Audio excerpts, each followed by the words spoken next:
Hola, hola, buenas noches, bienvenidos al programa. Yo soy Jaime Bailey, estamos a mediados de octubre de 2021, saliendo en directo desde Miami para todo el mundo. Este video me ha provocado un grandísimo deleite, debo ser franco, ¿no? Ver al prominente ladrón de Barranquilla, Colombia, testaferro del dictador Maduro, Alex Saab, preso ahora aquí en Miami, con mameluco naranja, con overol de presidiario, me ha dejado, por supuesto, con una gran sonrisa, ¿no? Espero que ustedes compartan mi sonrisa viendo esta noticia.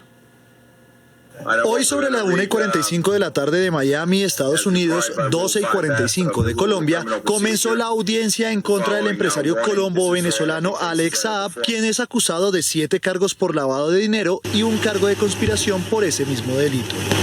Esta es la primera vez que se ve a Saab en una cárcel de Miami luego de que fuera extraditado el pasado sábado desde Cabo Verde. El presunto testaferro del presidente de Venezuela, Nicolás Maduro, aparece con el overol naranja de los presos en Estados Unidos, mientras 2 guardas de la prisión le indican al recluso que se acerque a la puerta para quitarle las esposas.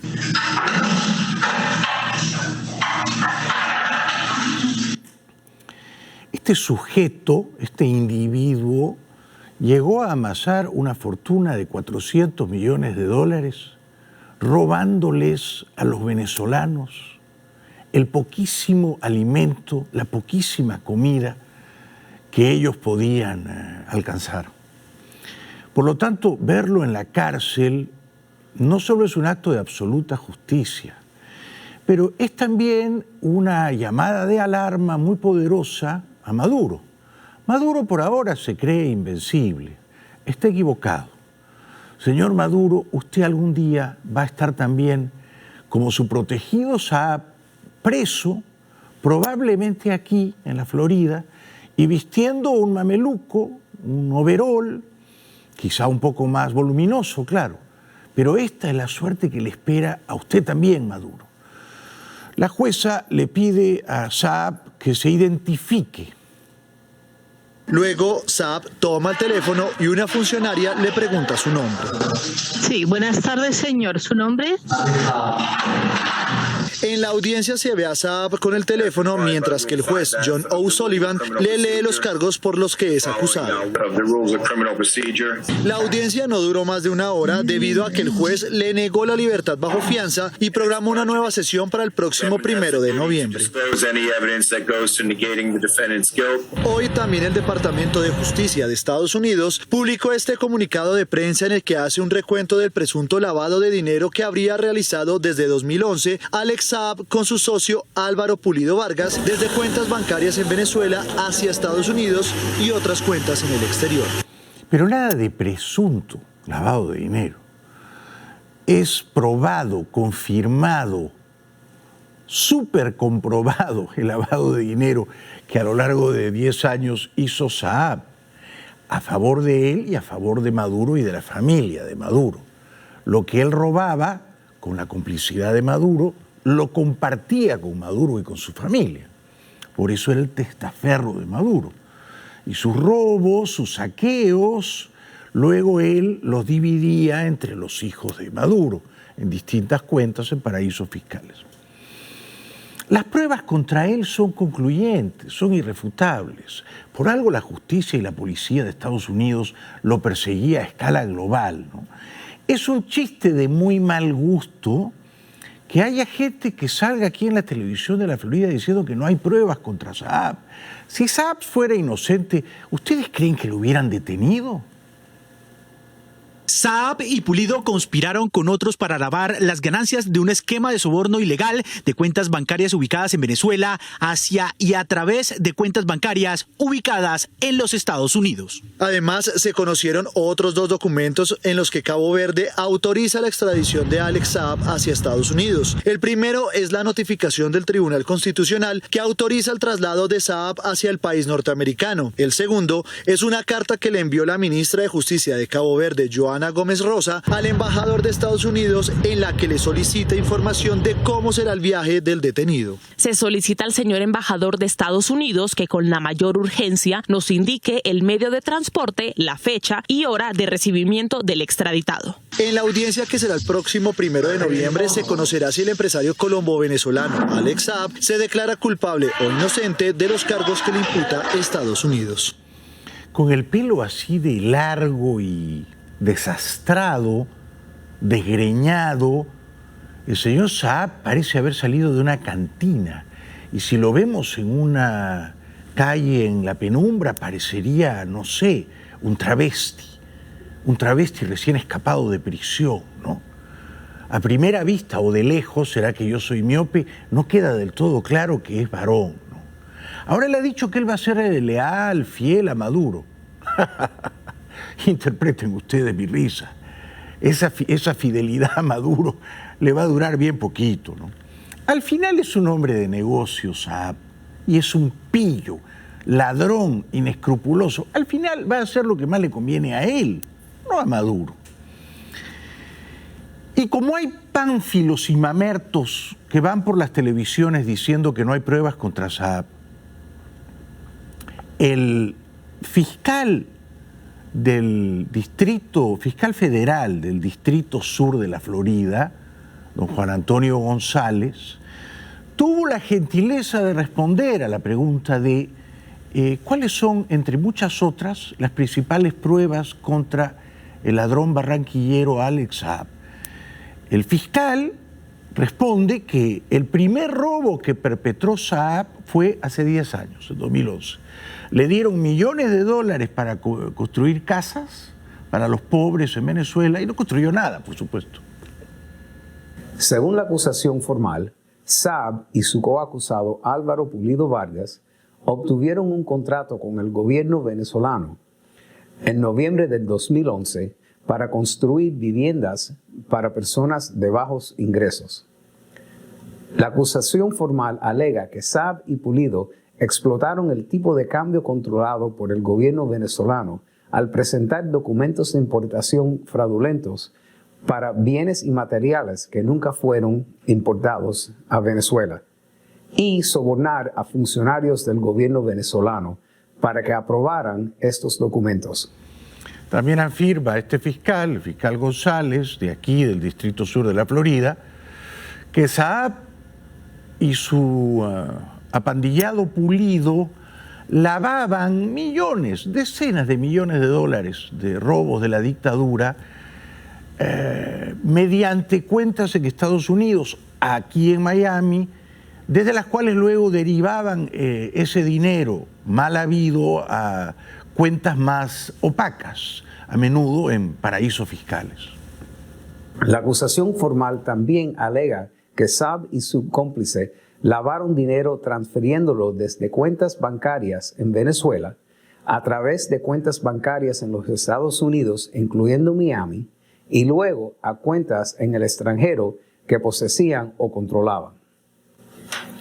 El sábado 16 de octubre, después de 16 meses luchando contra la solicitud de extradición de los Estados Unidos de la República de Cabo Verde, Saab llegó a los Estados Unidos. Saab tuvo su comparecencia inicial ante el tribunal hoy a la 1 de la tarde en un tribunal de magistrados federales en Miami ante el juez John J. O'Sullivan. Saab acordó permanecer detenido en espera de su juicio. Como ya hemos visto, ¿no? Ahora, cuando tenía todavía poder, este bandolero, este truán de Alex Saab, tuvo la desvergüenza de juiciar a 4 grandes periodistas venezolanos de Armando.info que habían descubierto copiosas corruptelas que él había perpetrado, ¿no? Uno de los periodistas, de esos 4 periodistas enjuiciados por Saab, de nombre Roberto Denis, los 4 se tuvieron que exiliar, revela en entrevista con la prensa colombiana que la magnitud de la corrupción de Saab, de los robos de Saab al amparo de Maduro o bajo la sombra o bajo el paraguas de Maduro, es tan escandalosa, esa magnitud, que se puede comparar con el caso Odebrecht. Siempre digo que Alex Saab, y creo que ahora digamos como que todos nos estamos dando cuenta, Alex Saab es una especie de caso Odebrecht en sí mismo. O sea, el caso de Saab salpica, ya lo hemos hablado, Venezuela, Colombia, va a salpicar, como les decía, Antigua y Barbuda, pero va a salpicar Rusia, otros países. Y además, el manejo de muchos de estos recursos, exacto, fue a jurisdicciones, por ejemplo, Bulgaria, Principado de Liechtenstein. Es decir, esto llega, son tentáculos que llegan a muchos sitios y, como bien decía usted, se repiten en la estructura, se repiten nombres, algunos de ellos familiares. Saab se casó con una chica jovencita, modelo italiana, Camila Fabri, que salía de vez en cuando en la tele, la conoció en Milán, era vendedora de una tienda de ropa. Por supuesto, la llenó de millones de euros, le regaló un apartamento lujosísimo en Roma, en la Vía Condotti, de 5 millones de euros.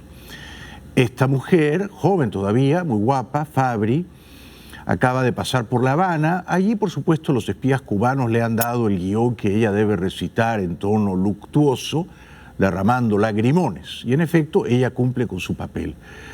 En Caracas, en una suerte de mitin espontáneo, sí, cómo no, la esposa de Saab, la señora Fabri, italiana ella, dice que Estados Unidos es un sistema abusador y que Saab es una suerte de chivo expiatorio que lucha contra los abusos que se cometen aquí en Estados Unidos. O sea, Saab es Robin Hood. Venezolano, a los pueblos hermanos del mundo, a cada ciudadano que ha sido afectado por la medida de Estados Unidos contra Venezuela, a los caboverdianos que son víctimas de los abusos de su gobierno, a los estadounidenses que luchan contra su propio sistema abusador de la soberanía de los pueblos, a nuestra familia, a nuestros viejos amigos y hasta a nuestros nuevos amigos, a todos. Señora, tenga un poquito de vergüenza, por favor. Está usted en Venezuela. En Venezuela, por si no lo sabe, hay una dictadura que ha matado de hambre a millones de personas y que ha expulsado al exilio, caminando, a más de 5 millones de personas más. Entonces, si vamos a hablar de abusos, la verdad es que es demasiado desfachatado por su parte que en Venezuela calle usted los abusos de la dictadura de Maduro, sea cómplice de ellos y graciosamente dispare usted contra el gobierno presuntamente abusador del señor Biden, ¿no? Tenga un poquito más de decoro, por favor. Llámese al silencio. Replíguese en su departamento de lujo en Roma, pero deje de servir como marioneta de propaganda de La Habana y de Caracas para expulsar o evacuar o expectorar estos salivazos ridículos, señora, contra los Estados Unidos. Luego dice que su marido, el señor Saab, claro, es un angelito, ¿no? Uno no entiende por qué el FBI persigue a este angelito. Es un querubín, no le ha hecho daño a nadie, no ha robado nada. Y esto es por qué la justicia del mundo libre lo perseguía. ¿Y por qué Cabo Verde lo detuvo? ¿Y por qué estuvo 16 meses detenido en Cabo Verde con apelaciones? Y al final prevaleció la justicia. Algo malo habrá hecho, señora, ¿no? Pero ella dice, no, es el segundo secuestro contra mi marido. En nombre de mis hijos y mío, Camila Saab, quiero denunciar el día de hoy la concreción de un segundo secuestro a mi esposo Alex Saab, con la complicidad del gobierno de Cabo Verde que realizó junto a los Estados Unidos el día de 16 de octubre del 2021. Secuestros, señora, son los que ocurren en Cuba y en Venezuela cuando la gente sale a protestar. Los secuestran, los llevan a calabozos, los torturan. Lo detuvo la justicia de Cabo Verde, evaluó las acusaciones contra él, consideró pertinente, a pesar de que Baltasar Garzón, el superestrella juez español, defendía a Saab, y evaluó pertinente de extraditarlo a Estados Unidos. Un país donde, a pesar de que usted dice que abusa, no hay un sistema abusador, existe una justicia independiente. Y si Saab fuera realmente inocente, para comenzar, la justicia le habría dado fianza, ¿no? Y estaría en libertad bajo fianza. Si la justicia no le da fianza, es porque las pruebas contra él son abrumadoras, señora. Entonces, es ridículo que usted, desde el amor, glorifique a Saab y virtualmente lo beatifique. Esto ocurrió cobardemente, a la espalda de los abogados y de nosotros, a la espalda de nosotros. Nos enteramos por su hermana que fue la única a que le fue conceso pasar un tiempo con él, a visitarlos por algunas veces. Yo me he quedado con ganas de visitar Cabo Verde, ¿no? La verdad es que se han portado muy bien esos muchachos, ¿eh? Lo detuvieron, él había parado a echarle combustible a su avión, jamás se imaginó, ¿no? Y entonces la señora, la esposa de Saab, la italiana, Camila Fabri, dice que 100 guardias custodiaban a Saab. 100 eran pocos, señora, 100 eran pocos, porque Maduro y los rusos estaban conspirando para sacar a la fuerza ahí a Saab de Cabo Verde, y no lo lograron, enhorabuena. El día de ayer fue a visitarlo y no habían ya los 100 guardias que siempre rodeaban el lugar donde lo tenían secuestrado. Y un guardia le dijo a su hermana, le dijo simplemente, aceleraron la extradición. Así le dijeron, así de sencillo, y así fue como siempre se comunicaron con nosotros. Señora, hicieron muy bien en acelerar la extradición porque había esperado esa extradición 16 meses. De manera que usted no se puede quejar. No fue una cosa atropellada. Durante 16 meses estuvo apelando y apelando y apelando y a esta instancia y a la otra. 16 meses. Ahora, el que se aceleraba para robar era su marido, Saab. Él robaba aceleradamente. Ahí donde veía una bolsita de comida que costaba $8 y que él podía hacer que el Estado venezolano pagara 40 para robarse los 32 en el camino, ahí sí robaba aceleradamente Saab. Y entonces le robaba a Venezuela, un país que ya estaba saqueado, y les robaba a los pobres venezolanos que tenían que comer de esas bolsas de comida. Así que su marido no ha tenido escrúpulos, ni compasión, ni una mínima decencia, ¿no?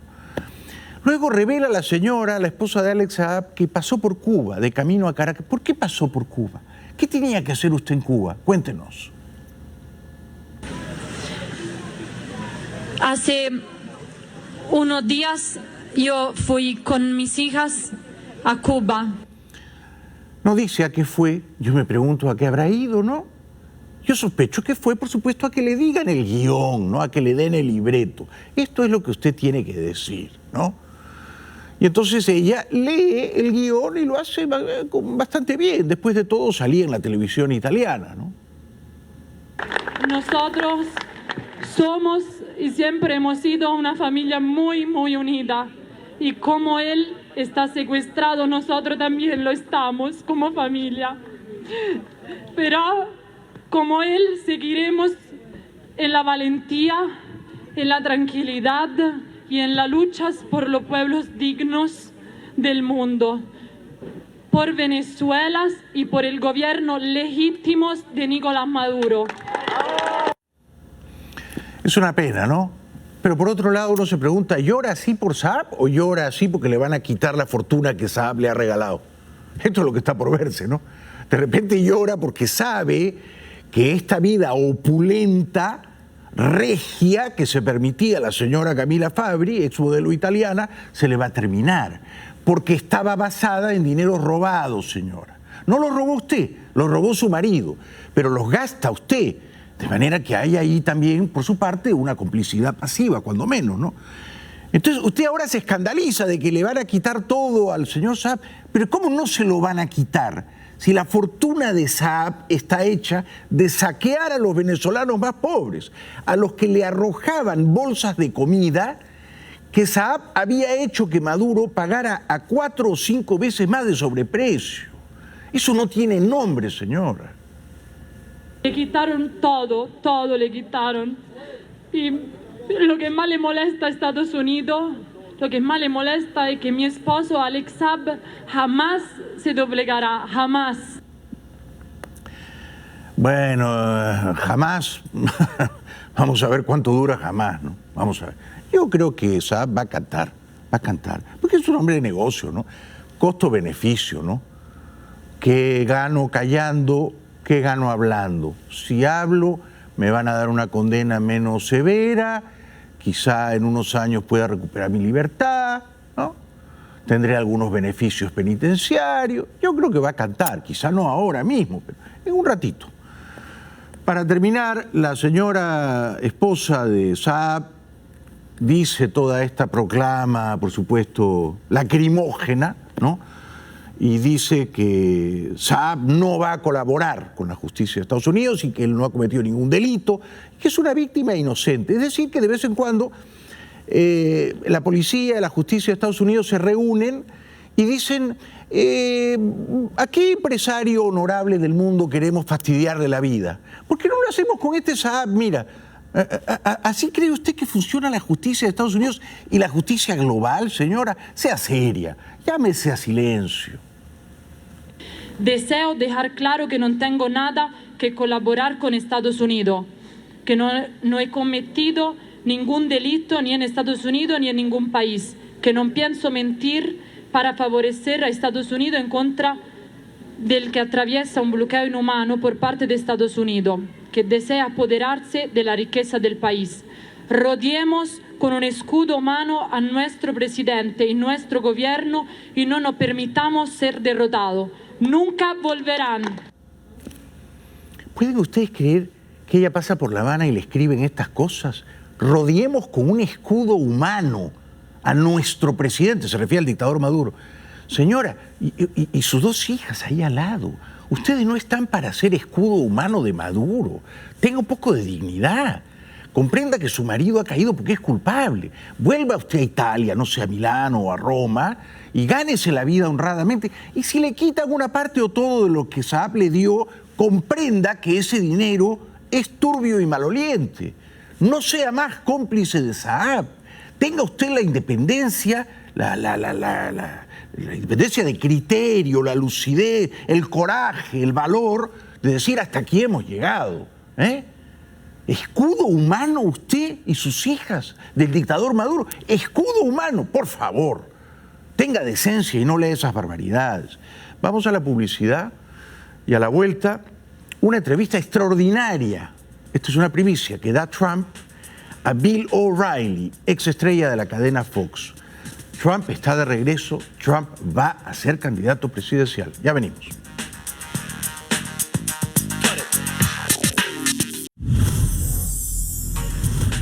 Bueno, Trump está de regreso. Trump quiere ser candidato presidencial y Trump quiere volver a ser presidente. Y puede que lo consiga, ¿no? Prueba de ello es que le ha dado una entrevista a Bill O'Reilly, un gran periodista conservador que era la estrella de la cadena Fox. O'Reilly en esta entrevista le pregunta a Trump qué piensa él de obligar a los empleados federales e incluso a los empleados de empresas privadas que contratan con el gobierno, que son un montón, a vacunarse contra el coronavirus. Esto responde Trump. If you were president, would you say to federal employees, particularly in education and the military, you have to get vaxxed? Would you have that mandate? No, I wouldn't. I wouldn't say to anybody you have to, but I would sell it. Look, when I was president, there was no talk about mandates or anything. Everybody wanted the vaccine. Now a lot of people don't want it. But anti-vaxxers. Well, they maybe don't trust Biden. Preguntado por O'Reilly sobre si va a cambiar su estilo tan severo, tan agresivo en su próxima campaña presidencial, esto responde Trump. Thinking about changing your style if you get back into the presidential sweepstakes. You're not going to be as harsh because you have a record to run on. Is that what I've heard? I will do whatever it takes to make America great again. That's all I'm going to do. Whatever it takes. If I have to be harsh, I'll be harsh. If I have to, let me tell you, I was harsh with NATO. Got $430 billion from NATO. They were ripping us off. That's not what I'm talking about. I know what I'm talking about. I know exactly. But I'll do whatever it takes to make America great again. Our country is in trouble. Our country big time has never been in a position like it is right now. We're not respected by anybody. I will do what it takes, and it will be all about America first, whatever I have to do. Luego O'Reilly le recuerda a Trump que cuando él era candidato en las primarias republicanas, antes de obtener la nominación, era cruel llamando con apodos despectivos a Ted Cruz, a Marco Rubio, a Jeb Bush. Les ponía apodos denigrantes. Y da la impresión de que Trump no va a cambiar esa costumbre, ¿no? Porque le preguntan por Paul Ryan y Trump le cae encima. You know that when you were in the primary up against your Republicans who wanted to be president, it was Lyin' Ted, it was Sweaty Marco, it was Boring Jeb. I mean, you really went in and battered these guys. Would you do it again if you're primaried? Would you do it that way? I think it depends on who I'm running against. I mean, I have no idea who it would be. It was Paul Ryan. Well, that would be. You're going to go after him. You're going to. No, if it was Paul Ryan, I'd attack him very hard. I think he's terrible. Have you thought? I think he's a terrible person for the Republican Party and for the country. But no, it depends on who I'd be running against. Cualquiera que se oponga a él es una persona terrible, despreciable, horrenda. Cualquiera. Ahora bien, no va a ser Ryan su principal adversario en el Partido Republicano. Va a ser el gobernador de la Florida, Ron DeSantis. Este muchacho se muere de ganas de ser candidato presidencial. Y en las encuestas marca bien, lejos de Trump, ¿no? Trump es el favorito para ser el candidato republicano con mucha diferencia. O'Reilly le pregunta a Trump por qué Biden está haciendo todo mal. ¿Por qué es tan torpe, es tan sistemáticamente torpe? Y, bueno, Trump contesta con la rudeza habitual, ¿no? Dice que nadie podría ser tan estúpido como Biden. You got Afghanistan, a catastrophe, you got high inflation, you got a collapsed border. Biden doing it on purpose? You would almost say, when you look at the border or when you look at the pullout of Afghanistan, you would almost say nobody can be that stupid. Nobody can be doing this thinking it's good. Nobody could pull out the soldiers in Afghanistan before they pull out the American citizens or before they pull out their $85 billion worth of equipment. I said, he must be doing it on purpose. They must hate the country. They must hate our country. Do you really think that he's subverting his own country? I don't know what's going on. Look, when you see something like Afghanistan, the most embarrassing thing that's ever happened, in my opinion, to our country, I think it's number one. And I think the border is, I don't think anything's close, but I think the border is, it's a catastrophe. Is very embarrassing to us. It's a catastrophe. And it's killing our country. Yo creo que es verdad que la manera como Biden se rindió y se retiró de Afganistán fue bochornosa, y creo que es verdad también que la manera como ha manejado la crisis en la frontera sur, principalmente con los haitianos, es igualmente bochornosa. Estoy de acuerdo, ¿no? Estoy de acuerdo. Por eso me alegro de no haber votado por Biden. Estuve a 3 pasos de hacerlo, ¿no? No voté por Trump, pero tampoco podía votar por Biden. Había algo que me frenaba con Biden, ¿no? Lo veía ya muy mayor y muy débil, muy distraído, muy confundido. Todo lo cual se ha acentuado y se va a seguir agravando, ¿no? Bien, entonces Trump dice que el problema con Biden, el problema, digamos, capital, con Biden, es que es incompetente, que no da la talla, que los zapatos del presidente le quedan grandes. Y creo que tiene razón. He's either doing it on purpose or there's somebody telling him to do it, all right? People in his ear, and these decisions the president is making are hurting the country. It's either or. No, or they're incompetent. But look, he's surrounded by, you, just as you were. You know the game. You're in the Oval Office. You got experts all over the place. Are they all that? It could be that way. Look, it could be a number of things. It could be they hate the country. Now, I don't happen to believe that, okay? They can't. I mean, they just can't.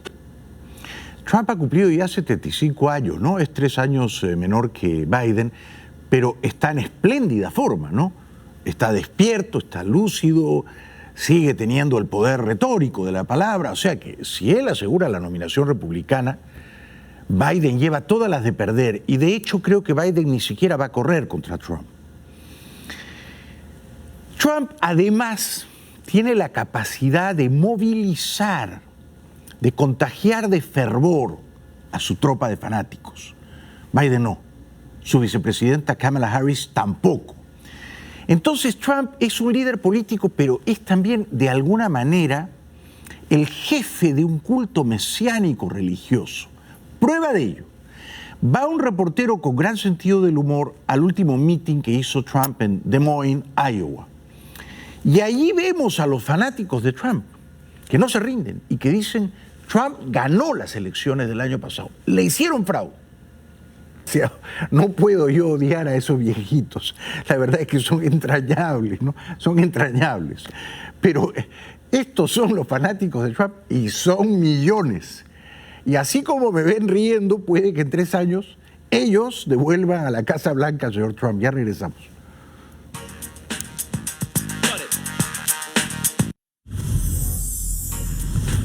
Bienvenidos de vuelta. La mamá de Gabby Petito, esta jovencita que hacía turismo de aventura por Estados Unidos y que presumiblemente fue asesinada por su novio, Brian Laundrie, ahora en la clandestinidad, la mamá da una entrevista a la televisión australiana. Speaking out for the first time since learning from the Teton County coroner the cause of their daughter's death was strangulation. Gabby Petito's parents saying they regret their trust in her fiancé, Brian Laundrie. He just seemed like a nice guy. Speaking with 60 Minutes Australia on Sunday. I worried. I told her to be careful, be safe, make sure to be aware of your surroundings, don't trust everybody. But I felt safe because she was with Brian, and I felt like she would be okay. Outside looking in, she did look happy. But as we look more and more into this, it might not have been as great as people online perceived. Los padres de Gabby, en esta entrevista exclusiva a la televisión australiana, dicen que ellos creían que la chica era feliz con Brian, que eran una pareja aventurera y feliz. The couple documented their road trip on social media, painting a picture of an adventurous young couple in love. But body cam video released by police in Utah revealed a very different dynamic. Petito and Laundrie told officers they had been arguing, and when asked if she had been hit, Petito said she hit Laundrie first. Where'd you hit him? I slapped him. You slapped him first? That exchange, a late clue to Gabby's family that the relationship wasn't as picture-perfect as her Instagram may have led people to believe. I saw a young girl that needed someone to just hug her and keep her safe. I just felt so bad for her. I wish that she reached out to me. Es una lástima, ¿no? Que ella en ese momento, cuando él ya le estaba pegando, cuando alguien llamó a la policía, que ella no hubiera llamado a su mamá, ¿no? Bueno, es una tragedia, ¿no? Como saben, el novio sospechoso está hace 5 semanas desaparecido. La policía no lo encuentra.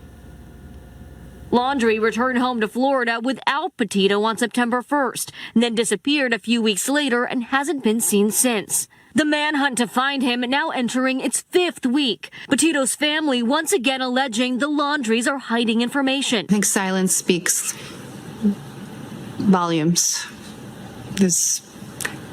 I believe they know probably, if not everything, they know most of the information.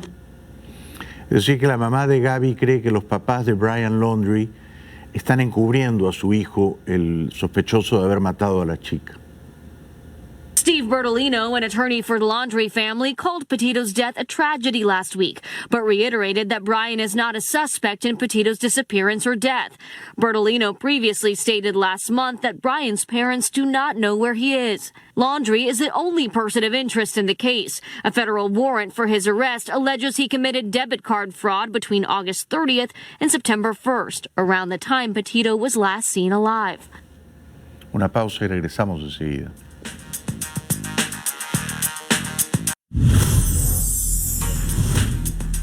Bueno, miles de personas han salido a las calles de Santiago de Chile y en las principales ciudades chilenas al cumplirse 2 años de la revuelta que puso en jaque al napoleoncito presidente Piñera y lo obligó a convocar a una convención constituyente. Miles de personas conmemoraron el lunes en las calles de Chile el 2º aniversario de la revuelta social de 2019, que impulsó la redacción de una nueva constitución. Tan solo en Santiago, la policía calculó entre 8.000 a 10.000 personas que caminaron a la céntrica Plaza Italia, bautizada por los inconformes como Plaza Dignidad. Es necesario que reivindiquemos la lucha por la dignidad de los chilenos y las chilenas, porque hay muchas medidas y demandas que no se han tomado en cuenta en este país. Por desgracia, hubo algunos aislados actos de violencia.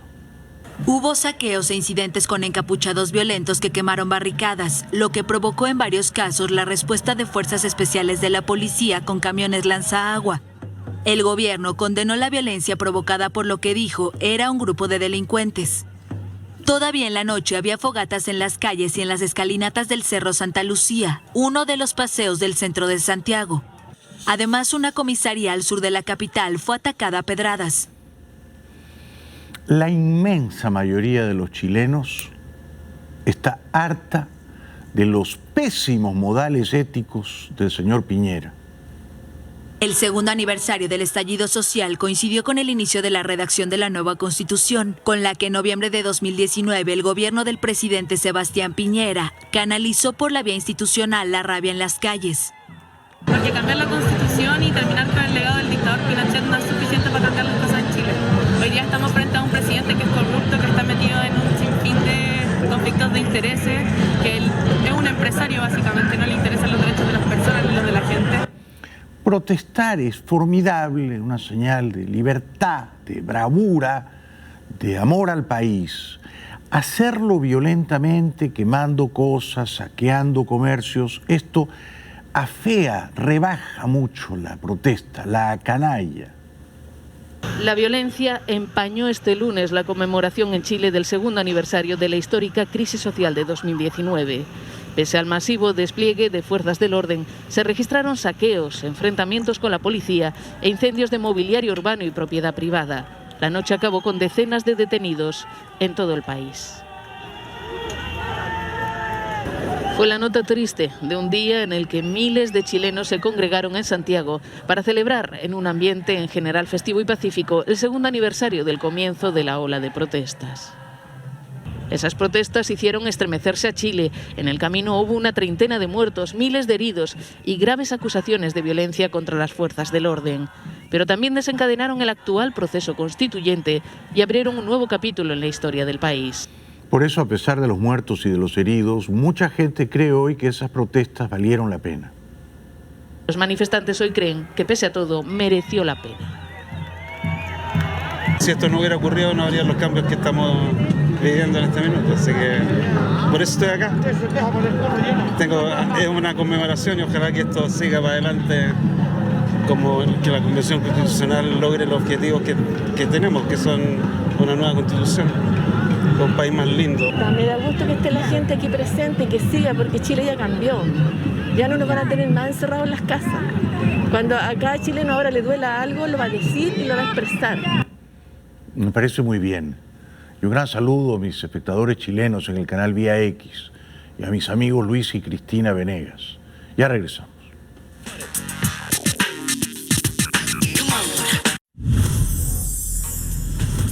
Para terminar, sacan a subasta la ropa que era de García Márquez y de su esposa Mercedes. La casa que el Nobel colombiano de literatura Gabriel García Márquez compartió junto a su también esposa Mercedes Barcha reabre sus puertas. Lo hace para poner a la venta más de 400 objetos personales de la pareja y donar los recursos a una fundación benéfica que apoya a niños indígenas al sur de México. Emilia García, quien fue la de la idea de darle una segunda vida a la ropa de sus abuelos, se refiere a su iniciativa que se pone en marcha este 20 de octubre.